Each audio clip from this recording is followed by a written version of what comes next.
بسم الله الرحمن الرحيم نحمده ونصلي ونسلم على رسوله الكريم أما بعد قال رسول الله صلى الله عليه وسلم ما زهد عبد في الدنيا إلا أنبت الله الحكمة في قلبه وأنطق بها لسانه وبصره عيب الدنيا وداءها ودواءها وأخرجه منها سالما إلى دار السلام۔ اللہ اکبر۔ نبی کریم علیہ الصلاۃ والسلام نے ارشاد فرمایا، جس بندے نے دنیا میں زہد اختیار کیا، یعنی دنیا سے بے رغبتی اس کے دل میں آ گئی، اللہ عز و جل نے اس کے دل میں حکمت پیدا کی اور حکمت کے ساتھ اس کی زبان کو گویا کیا، یعنی میرے لفظوں میں مقرر علوم بھی ملے اور مقرر بھی بن گیا، اور دنیا کے عیوب اور اس کی بیماریاں اور ان بیماریوں کا علاج اللہ نے اس کو دکھایا، تو تشخیص مرض بھی ہو گئی اور تجویز دوا بھی ہو گئی۔ اللہ اکبر۔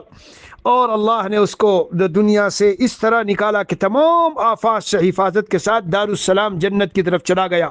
میرے پیارے عزیزوں، ساتھیوں، بھائیوں، ایمان والو، نیک بننے سے اور متقی بننے سے اور اللہ والا بننے سے اور زہد اختیار کرنے سے اور دنیا اور جو متعلقات دنیا اس کا الا بلا کچرا پچرا سارا اللہ کے غیر کو دل سے صاف کر دینے سے علوم بھی دل میں ملتے ہیں۔ قرآن پاک میں ایک جگہ آیا ہے، یجعل لکم فرقانا، ایسی فہم اللہ عطا فرماتے ہیں متقی بندے کو جو قدم قدم پر اس کو حق و باطل کے درمیان امتیاز و فرق سمجھاتی اور بتاتی رہتی ہے، صحیح سوجھ بوجھ والا بنا دیتی ہے۔ تو علم بھی، میں تو طلباء کو کبھی اس حدیث پر بیان کرتے ہوئے کہتا ہوں، تمہارے لیے پورا نصاب موجود ہے۔